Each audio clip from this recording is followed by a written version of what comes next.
Hey everybody, welcome back to Live in the Wellness Garden. Oh, do you need something? Oh, you're doing video? Yeah, we're doing a live stream. We do one every week at 9:30 on Wednesday. I thought you were talking to me, that's why. For sure. Yeah, one of the guys who was the groundskeepers helping us out by pruning the rosemary hedge, and we're gonna get some nice mulch out of the affair. Anyways, welcome to Live in the Wellness Garden. Today we're gonna be talking about aquaponics, one of my favorite subjects. Aquaponic systems are so cool, and hopefully after this live stream you'll understand why that is.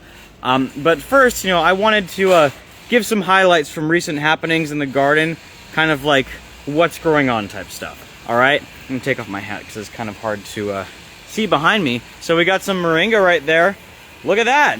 Do you guys remember when we cut that? When we cut it all the way back?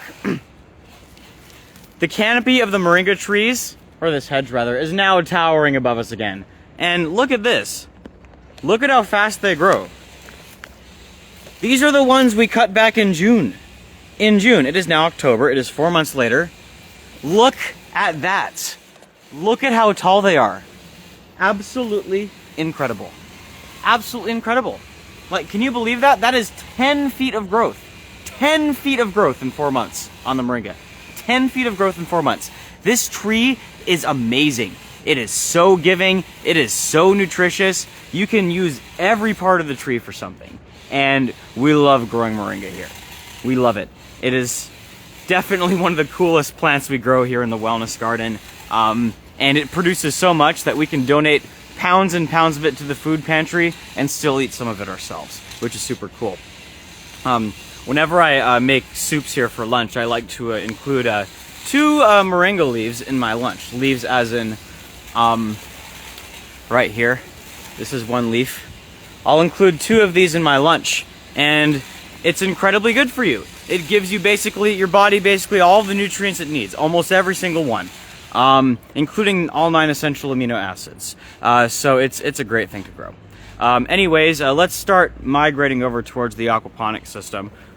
We have our buckwheat growing right here, kind of like a cover crop type situation. It's flowering. Buckwheat helps us manage phosphorus in the soil. Really cool plant. Scarlet runner beans, they're liking the cooler weather that fall has brought on. Scarlet runner beans are perennial. Mexican sage looking fantastic right now in full bloom. We're gonna let it bloom a bit longer and then cut it back for the winter. Cassava's perking up.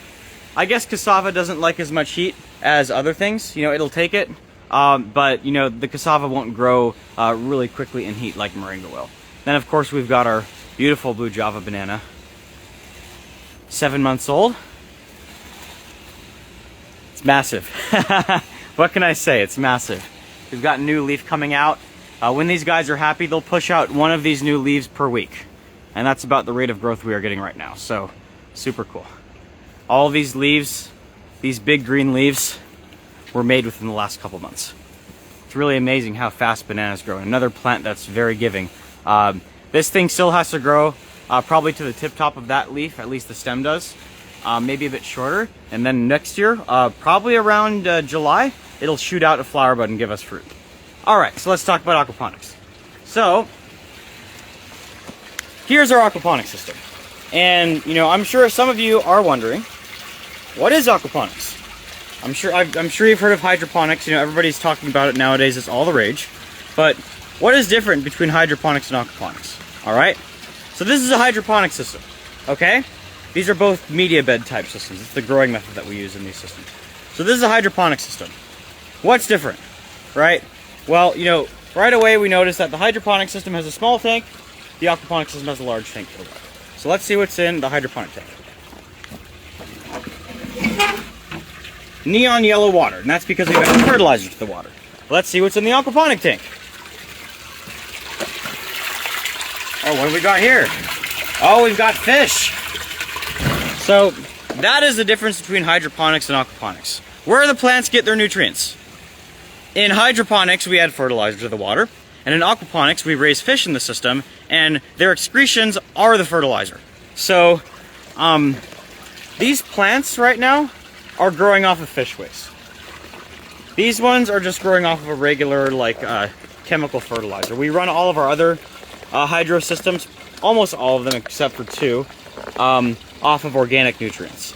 but this one is for research purposes, so we're using the commercial synthetic nutrients. Also, hi Nelly, welcome. Yeah, look, we've almost got a new leaf up there. Yeah. That blue Java banana has been a rock star. But yeah, so let's take a look at how this system works. And I'm going to walk you guys through the process of caring for your aquaponics system. But we're gonna sort of deconstruct the system first. So right here, we have a media bed that contains the grow medium. And so as I'm sure you've noticed, this is not soil. This is clay. These are expanded clay balls. And this expanded clay is really good at holding on to water and really good at providing surface area for the bacteria that metabolize the fish waste into plant available nutrients, because they need surfaces to grow on. And this bed provides a lot of surface area, both for the root systems of the plants and for the microorganisms that turn the fish poop and pee into plant food. All right, so this media bed is fed by a water line using a submersible pump, right? That just fills up the bed with water. And we have this device right here called a bell siphon. So as the water height in the table, deal with. Anyways, looks like we're back. I was just showing Nelly what we got today. So before I get back into explaining the aquaponics system, this is a quick tip. So I went to Sprouts right here and I picked up whole organic garlic cloves, right? So you can divide these up. You can divide the bulbs up into cloves and plant these in your garden and they will grow. You do not necessarily need to go to a nursery and buy those, like, you know, certified garlic starts. You know, this works just fine because, you know, supposedly for, like, you know, to ensure they're disease free or whatever, but no home gardener who is following regenerative practices well are going to deal with the kinds of diseases that commercial growers deal with in garlic.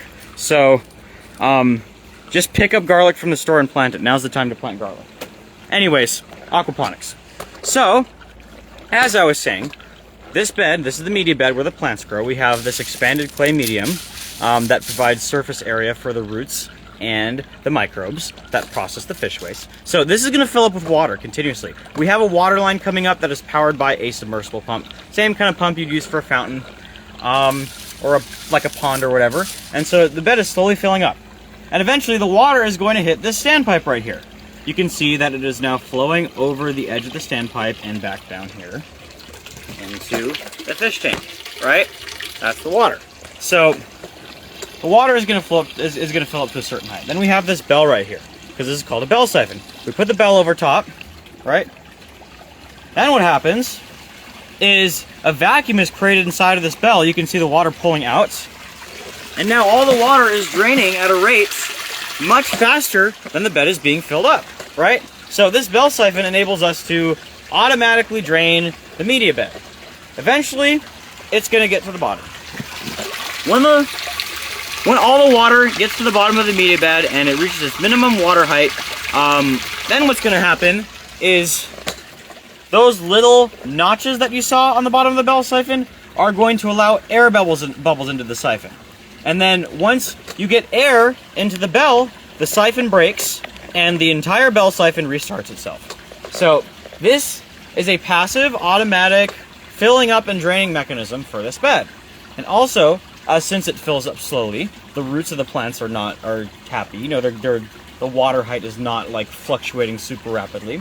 But since it drains quickly, when it does drain, it pulls all of this oxygen from the atmosphere into the bed and bathes the root system of the plants and the microbes in the media with all that wonderful oxygen so that the roots can be healthy and the microbes can be healthy. So that's a media bed. And you can see that it's getting to the bottom right now. You can kind of hear the air bubbles getting inside. And eventually it's going to stop and it's going to reset. Just give it a minute.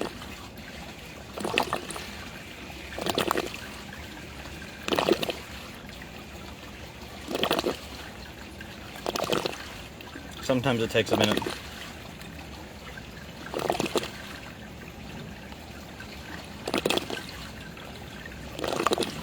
This bell siphon kind of takes a while. Anyways, it's going to reset and then we'll see what happens.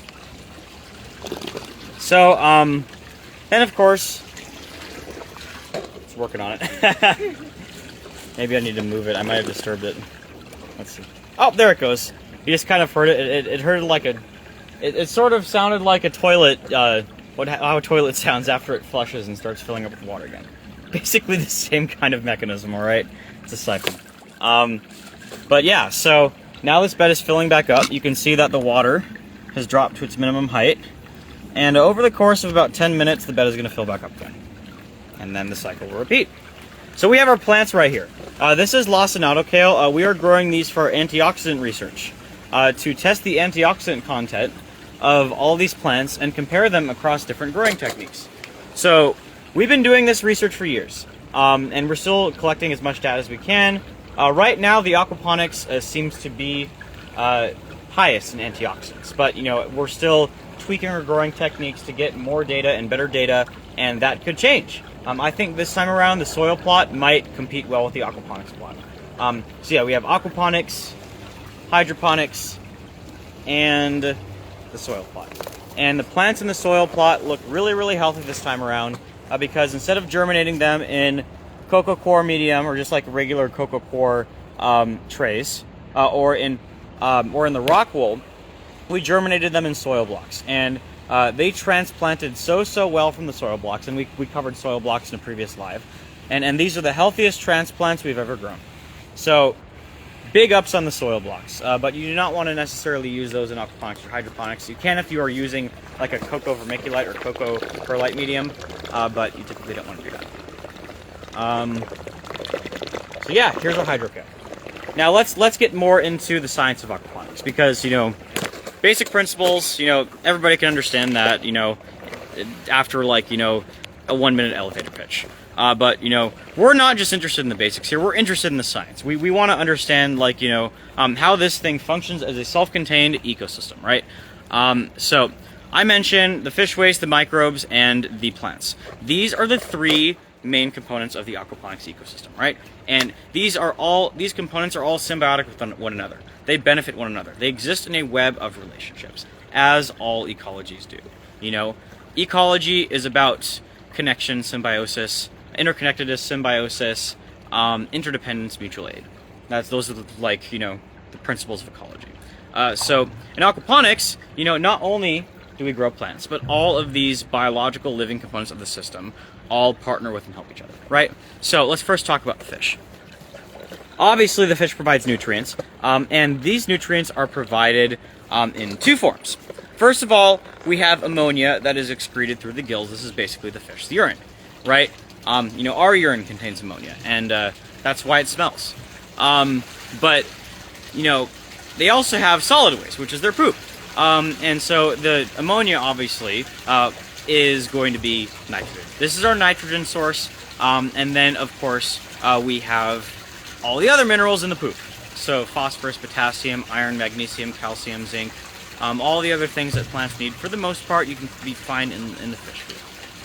And so this system is able to process both of these products. And it does so sort of like, as long as you have a well-designed, well-balanced, well-maintained system, it does so at a very much similar rate, obviously, because, the system's going to need to break down both of these things. Are we getting overheated again? No, we had a question. A question, okay. Someone said, is that LECA? Is that what? L-E-C-A. That is LECA, yes. LECA. Yeah. Hydrogen, LECA. LECA is the sort of generic term for it. Light expanded clay aggregate. And so the way they make this is they have this special clay they mine in Germany, although I think they shut down the mine, so we might be switching to lava rock very soon, or when we're building new systems, because this stuff will last years. But so they'll put the clay in a big rotary kiln, they'll heat up the rotary kiln, it'll tumble it around, and it puffs up like popcorn. So this is clay popcorn. Plants love it, microbes love it. It's a really great medium for aquaponics. And the cool thing about media beds is you can grow basically anything in them. That's an annual.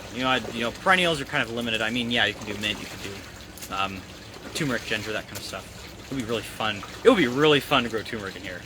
Okay, I'm going to propose that. I'm going to propose that. I've heard of it, Okay.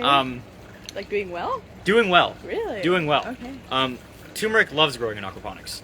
And it's one of the few root crops you can grow in aquaponics, obviously. Turmeric in general. I think, we should do that in the spring because, turmeric, antioxidants, curcumin, all those beneficial phytochemicals in turmeric. Maybe, we can test for all those things and see how it compares. I want to do that. Anyways, I digress. So yeah, LECA. So fish waste. So, the microbes process the fish waste, and in doing so, they clean the water for the fish, right? And, the fish feed the microbes, and the microbes clean the water for the fish. They take the ammonia, process it first into nitrite, then nitrates, because ammonia is toxic to fish, especially if you're at a high pH. It's very toxic. And nitrite is toxic too, but nitrate is relatively non-toxic. Most of the fish species we grow in aquaponics can tolerate quite high nitrate levels in the water.